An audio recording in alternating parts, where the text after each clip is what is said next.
মুজিব ওয়াজের জয়কে ফায়ার করে চক্ষুটা খুলে হাতে পড়ুক, সে দেখুক সন্তানের চক্ষু উপড়ে ফেললে মায়ের অন্তরে কি রক্তক্ষরণ হয়। বাংলাদেশে প্রতিবাদের আরেকটি নাম হচ্ছে ওসমান হাদি।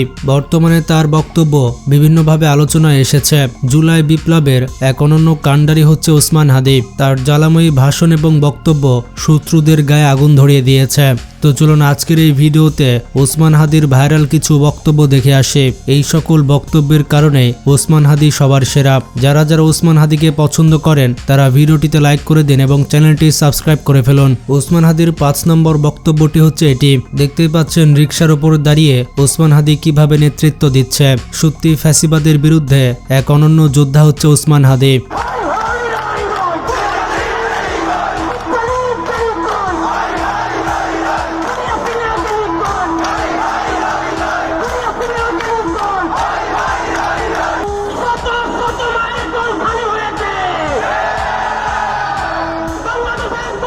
ওসমান হাদির 4 নম্বর বক্তব্য হচ্ছে এটি হচ্ছে ওসমান হাদির একটি ইন্টারভিউ। তিনি সবার উদ্দেশ্যে বলেছেন সে যদি মারা যায় তার সন্তানকে দেখে রাখতে।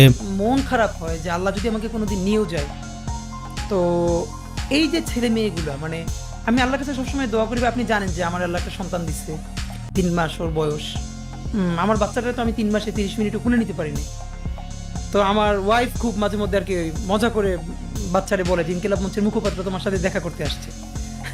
তো আমার এই প্রথম মনে হলো কি যে আমি ভাইয়ারে বলি, ভাইয়া আল্লাহ যদি আমাকে নিয়ে যায় আমার বাচ্চাটার দিকে একটু খেয়াল রাখবে।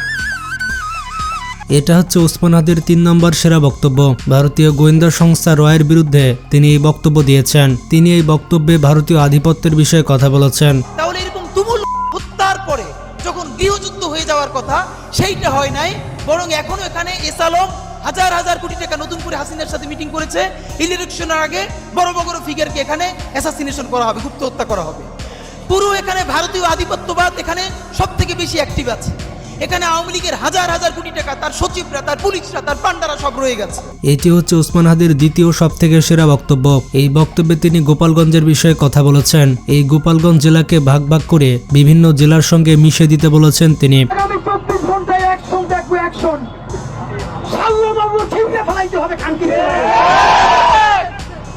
বাংলাদেশের অস্তিত্ব থাকবে না যদি গোপালগঞ্জ বাইকে থাকে। গোপালগঞ্জের প্রত্যেকটা উপজেলা ভাগ কইরা পাশে মাদারীপুর, ফরিদপুর, প্রত্যেকটা জেলার সাথে অ্যাটাচ করে দেয়া লাগবে। এবার আসি ওসমান হাদির 1 নম্বর সেরা বক্তব্যে। জুলাই যুদ্ধে আহতদের নিয়ে কথা বলেছিলেন তিনি। জুলাই যুদ্ধে একজন অন্ধ যোদ্ধার সাথে কথা বলতে গিয়ে তিনি ইমোশনাল হয়ে যান, সেটাই সবার সামনে শেয়ার করেন। এটা শুনতেছে যে আমি এসছি, ও কোরআনের হাফেজ, মনে হয় 21 না 22 বছরের, 2 চোখ চিরতরে হারাই গেছে, আলো ফিরবে না। তো আমার কাঁধে হাত রেখে বললো কি যে হাদি ভাই আমারে সপ্তাহখানেকের জন্য আমার একটা চোখে একটু আলো ফিরিয়ে দেওয়া যায়। আমি বললাম ভাই 1 সপ্তাহের জন্য কেন? বললো ভাই অন্তত আমার মারে আমার খুব একবার দেখতে মন চায়। আমার মা আমাকে অনেক নিষেধ করছিল অন্তরণে যাইতে, আমি ফিরে আসার সময় মারে দেখি নাই। আমার একটাবার মন চায় আমার মারে দেখি। তো যারা হাজার হাজার কোটি টাকা পাচার করে বিদেশ চলে গেছে। বন্ধুরা, এই বক্তব্যগুলো ছিল ওসমান হাদির সেরা বক্তব্য। এই বক্তব্যগুলো ছাড়াও অনেক সময় তিনি অনেক ধরনের বক্তব্য দিয়েছিলেন, সেগুলো একটু শুনে আসি। এই ভিডিওতে দেখা যাচ্ছে ওসমান হাদি সমকামীদের নিয়ে কথা বলছে। কাছে তাইকে খায় ঘুমায়, তারা ওখানে কি প্রেম করে? 2 পুরুষ হতে প্রেমও করা যায় না, ওরা সমকামী কিনা আমরা জানি না। তাহলে করে কি?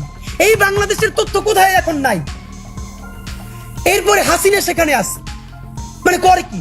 সব থেকে ভয়াবহ হলো কবির, সে হাসিনার নিরাপত্তার সাথে ছিল, সে গিয়া সমস্ত তথ্য দিয়ে এরপরে আবার বাংলাদেশে আসছে। এখন আমরা শুনতে পাই সে নাকি 2-1 দিন আগে পালাই গেছে। এরপরে তিনি আরেকটি বক্তব্য দেন। তিনি বলেন এই মুহূর্তে হামলা হলে সবাইকে রেখে তিনি পালাবেন, সেই ছেলে ওসমান হাদি নয়। হামলা হলে সবার আগে তিনি মারা যাবেন। কোথাও গিয়া চোরের মতো হামলা করার মতো পোলা আমরা না। যদি কেউ মারতে চাই, ছিঁড়ে ফেলাইতে চাই, ঘোষণা দিয়ে যাবো ইনশাআল্লাহ। আমি এইখান থেকে নড়ার আগে এইখানে যদি বোমাও মারে আপনারা কেউ নড়বেন? সবার আগে আঘাত আমার উপরে আসতে হবে। সবাই নামাইয়া আমি পালাবো, সেই ছেলে ওসমান হাদি না। প্রথম আঘাত আমার উপরে আসবে, এরপরে আপনারা কোনো ক্যালস করবেন না। লড়াই যাতে ব্যাহত না হয়। এবার তিনি আরেকটি বক্তব্য দেন শেখ হাসিনার ছেলে সজীব ওয়াজেদ জয় সম্পর্কে। তিনি কি বলেছেন চলুন দেখে আসি। সন্তান সজীব ওয়াজেদ জয়কে ফায়ার করে চক্ষুটা খুলে হাতে পড়ুক, সে দেখুক সন্তানের চক্ষু উপড়ে ফেললে মায়ের অন্তরে কি রক্তক্ষরণ হয়। এখন বললে তো আরো খারাপ শোনা যাবে, তাও আপা কাম্মা যেটাই বলুক শেখ হাসিনারে একটা দলীয় নেতা কর্মীরা না বইলে সে হেলিকপ্টারে নিজের বইনেরে নিয়ে পালাইছে।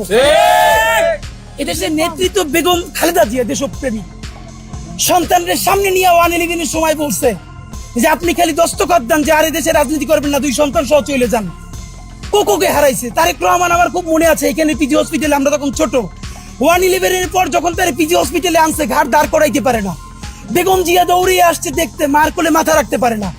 এই ভদ্র মহিলার আল্লাহ কি দেশপ্রেম দিয়ে বানাইছে দেখেন, সে দেশ ছাড়ে নাই, সে বলছে বাংলাদেশ ছাড়া আমার আর কোনো জায়গা নাই। বন্ধুরা এবার ওসমান হাদির আরেকটি বক্তব্য শুনুন। তিনি বলছেন যদি এমপি হতে পারেন তাহলে বাকি 299 জন এমপির ঘুম হারাম করে দিবেন। এমপি হইতে পারে ইনশাআল্লাহ, বাকি 299 জন এমপি প্রাণ বের করে ফেলবো, হকের উপরে থাকবেন। অনেকে বলে সিস্টেমের মধ্যে ঢুকে সিস্টেম চেঞ্জ করতে পারবো না, সিস্টেম চেঞ্জ করতে যাবো আমি, আপনারে কে বলছে? ওসমান হাদি সংসদে কথা বলবে আমার সেই মা বোনদের জন্য, আমার খালাম্মাদের জন্য ইনশাআল্লাহ। বন্ধুরা ওসমান হাদির মধ্যে যে সততা ছিল সেটি তার বক্তব্যের মাধ্যমে বোঝা যায়। যারা আসলে ন্যায় চায় না, যারা সব সময় অন্যায় করতে চায়, তারাই ওসমান হাদিকে হত্যা করেছে। ওসমান হাদি সম্পর্কে আপনার কি মতামত কমেন্টে জানান, আর ভিডিওটি বেশি বেশি শেয়ার করে সবাইকে জানিয়ে দিন।